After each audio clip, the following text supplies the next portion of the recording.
December মাস মানেই তো বড়দিন আর পিকনিকের দিন। এইভাবে যদি এমন স্বাদের যদি ফ্রাইড রাইস আর চিকেন কষা থাকে, তাহলে 25শে ডিসেম্বর হোক বা 1 জানুয়ারি হোক, আর কিছুই লাগে না। নমস্কার বন্ধুরা, রিনাস কুকিং উইথ নেচারে আপনাদের সবাইকে স্বাগত। চলে এসেছি আজকের রেসিপি নিয়ে। আজকের রেসিপি ঝরঝরে ফ্রাইড রাইস আর চিকেন কষা তৈরি করে দেখাবো। অনুষ্ঠান বাড়িতে যেমন ঝরঝরে ফ্রাইড রাইস আর চিকেন কষা তৈরি করে, সেই রেসিপিটা আপনাদের সঙ্গে শেয়ার করব। আসুন তাহলে দেখে নেওয়া যাক আমার আজকের রেসিপি, কিভাবে আমি এই ঝরঝরে ফ্রাইড রাইস আর চিকেন কষাটা করি। ঘরে থাকা উপকরণ দিয়ে খুব সহজভাবে করে দেখাবো। চিকেন কষা তো আমরা সবাই খেয়ে থাকি। আমি যেভাবে বানাচ্ছি এইভাবে একবার বানিয়ে খেয়ে দেখুন, আশা করছি আপনাদেরও ভালো লাগবে। দেখুন চিকেন কষার জন্য কী কী নিয়েছি বলে দিই। জন্য এখানে আমি দেখুন 1 কেজি নিয়েছি চিকেন। এখানে 750 গ্রাম বাসমতি রাইস নিয়েছি। 4বার 5বার জল পাল্টে পাল্টে চালটা প্রথমে ধুয়ে নিচ্ছি। ফ্রাইড রাইসের জন্য এখানে চালটা ভালো করে পরিষ্কার করে ধুয়ে নিয়েছি। চালটা ততক্ষণ ভেজানো থাকে। এখানে আমি উনুনটা ধরিয়ে নিচ্ছি। রাইসটা আমি হাঁড়িতে করব। আমি এখানে হাঁড়ি বসিয়ে দিয়েছি উনুনে। বেশ খানিকটা জল দিয়ে দিয়েছি। পরিমাণ মতো নুন, 2 চামচ মতো নুন দিলাম। এখানে ভিনিগার নিয়েছি, 1 চামচ ভিনিগার দিয়ে দিচ্ছি জলের মধ্যে। আপনারা চাইলে এর মধ্যে লেবুর রসও দিতে পারেন।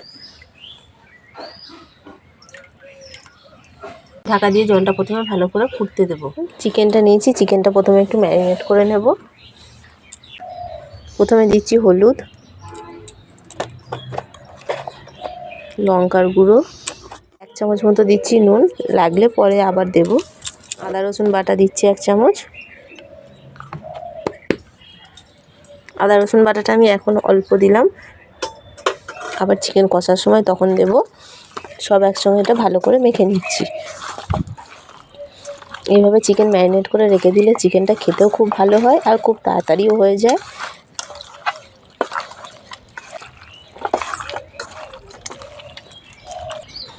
ভালো করে সব একসঙ্গে মিশিয়ে নিয়েছি। চিকেনটা এবার আমি পাশে রেখে দিচ্ছি। জল গরম হয়ে গেছে, ভিজিয়ে রাখা চালটা দিয়ে দিচ্ছি।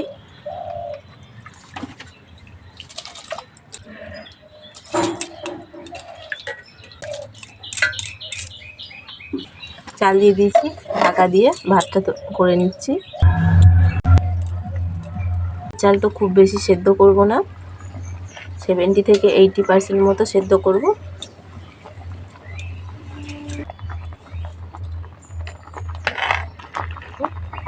ভাতটা হয়ে এসছে, ভাতটা আমি নামিয়ে নিচ্ছি।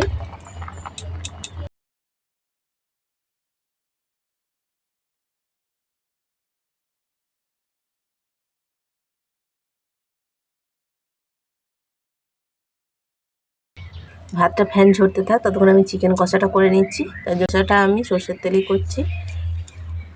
তেলটা গরম হতে থাক, ভাতের ফ্যান ঝরে গেছে, আমি ভাতটা ঢেলে ঠান্ডা করে নিচ্ছি।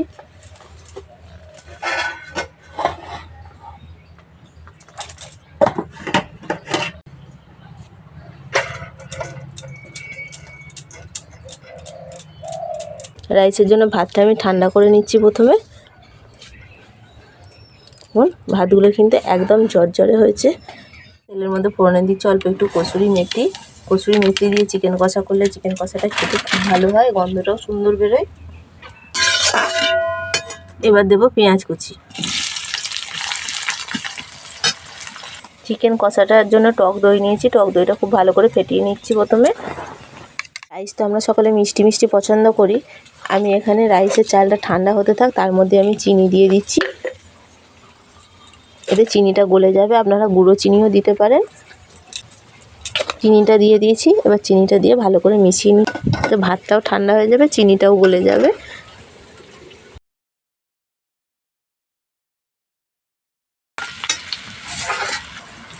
পেঁয়াজটা ভালো করে ভেজে নিয়েছি। আদা রসুন বাটা দিচ্ছি 1 চামচ। আদা রসুন বাটাটা দিয়েও একটু ভালো করে ভাজা ভাজা করে নিচ্ছি। আদা রসুনের কাঁচা গন্ধ চলে গেছে। দিয়ে দিচ্ছি 1 চামচ জিরের গুঁড়ো, 1 চামচ দিচ্ছি ধনের গুঁড়ো,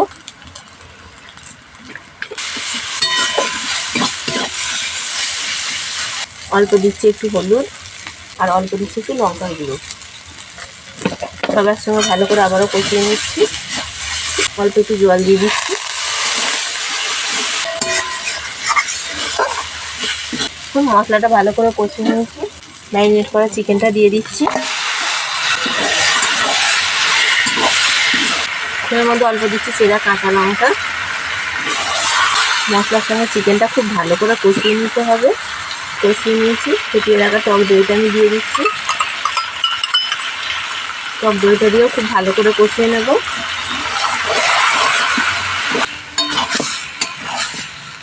থেকে যতক্ষণ না তেল ছাড়ছে মশলাটা খুব ভালো করে কষিয়ে নিচ্ছি।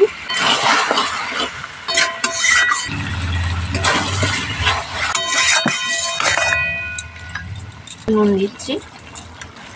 এখন চিকেনটা কষাতে কষাতে অনেকটাই কষানো হয়ে গেছে। মশলার পাশ থেকে যে তেল ছাড়তে শুরু করেছে।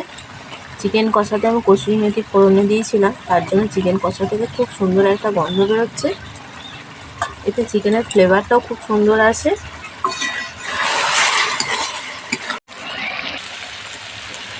চিকেন থেকে তেল ছাড়তে শুরু করেছে, চিকেনটা খুব ভালোভাবে কষানো হয়ে গেছে। আমি অল্প দিচ্ছি একটু জল,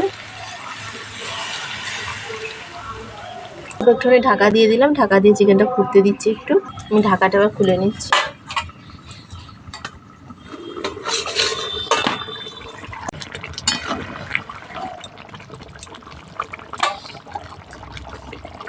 চিকেন কষা তো হয়ে এসছে। নামানোর আগে অল্প দিচ্ছি একটু গরম মশলার গুঁড়ো, অল্প গরম মশলার গুঁড়ো দিয়ে দিচ্ছি একটু ধনেপাতা কুচি। সব একসঙ্গে মিশিয়ে নিচ্ছি ভালো করে। গরম গরম চিকেন কষা পরিবেশনের জন্য একদম রেডি হয়ে গেছে। আমি চিকেন কষাটা এবার নামিয়ে নিচ্ছি।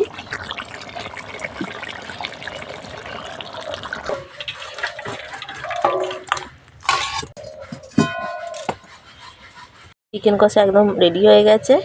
আমি এবার ফ্রাইড রাইসটা করে নেব। রাইসের জন্য কি কি সবজি নিয়েছি বলে দিই।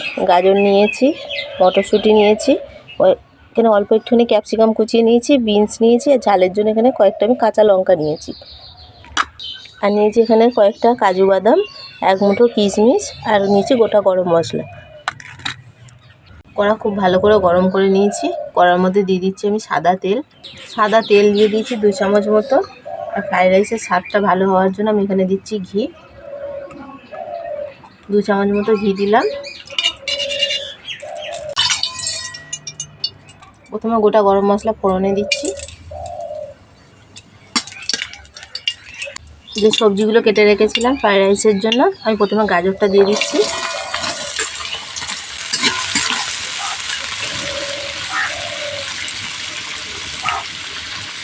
গাজরটা প্রথমে ভেজে নিচ্ছি। গাজর ভাজা হয়ে গেছে, যে গাজর কেটে যাচ্ছে, বিনসগুলো দিয়ে দিচ্ছি। বিনস গাজর খুব ভালোভাবে ভাজা হয়ে গেছে। এখানে ক্যাপসিকাম, মটরশুঁটি আর কাঁচা লঙ্কাটা দিয়ে দিচ্ছি। কাজু কিশমিশটা রেখেছিলাম, এটাও দিয়ে দিচ্ছি। এখন সব একসঙ্গে আবারও ভালো করে মিশিয়ে নেব। এইগুলো একটু হালকা করে ভেজে নিচ্ছি। আমি ফ্রাইড রাইসের জন্য ভাতের একটু নুন দিয়েছিলাম ভাতটা করার সময়। এই সবজির মধ্যে অল্প একটু নুন দিয়ে দিচ্ছি।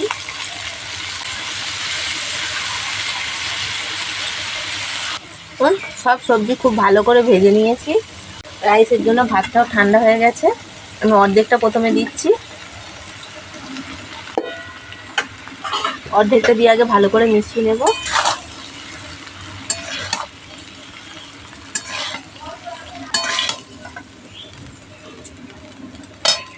বাকি অর্ধেক রাইসটা দিয়ে দিচ্ছি। কাঁচা লঙ্কা দিয়েছি গোটা, এর মধ্যে অল্প একটু গোলমরিচের গুঁড়ো ছড়িয়ে দিচ্ছি। সামান্য একটু নুন দিচ্ছি। সব একসঙ্গে খুব ভালো করে মিশিয়ে নেব।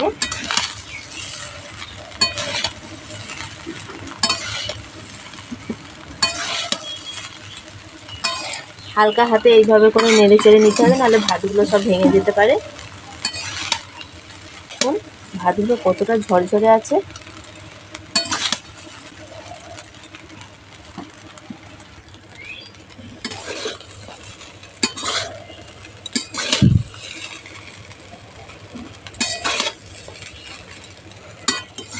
অনুষ্ঠান বাড়ির মতো কত সুন্দর ঝরঝরে ফ্রাইড রাইস তৈরি হয়েছে। একটা ভাতও কিন্তু একটা গায়ে লেগে যায়নি। প্রত্যেকটা একদম ঝরঝরে হয়েছে।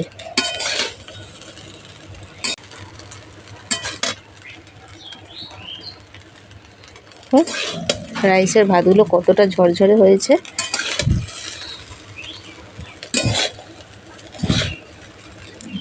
ভাতগুলো সব গোটা গোটা আছে, একটা ভাতও ভেঙে যায়নি।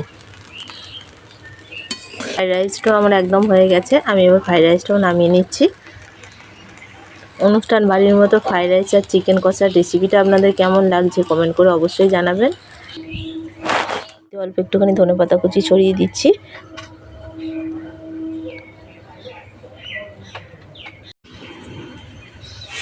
গরম গরম চিকেন কষা আর এদিকে ফ্রাইড রাইস পরিবেশনের জন্য একদম রেডি হয়ে গেছে। ফ্রাইড রাইসটা কত সুন্দর ঝরঝরে হয়েছে।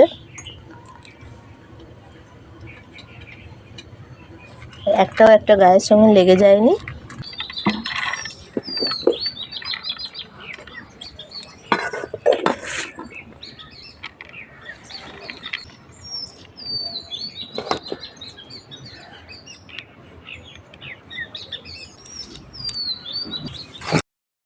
অনুষ্ঠান বাড়ির মতো ঝরঝরে ফ্রাইড রাইস আর চিকেন কষার রেসিপি দুটো আপনাদের কেমন লাগলো কমেন্ট করে অবশ্যই জানাবেন। রেসিপিটা ভালো লেগে থাকলে একটা লাইক কমেন্ট শেয়ার করবেন আর চ্যানেলটা সাবস্ক্রাইব করে আমার পাশে থাকবেন। ফিরে আসবো অন্য কোনো রেসিপি নিয়ে।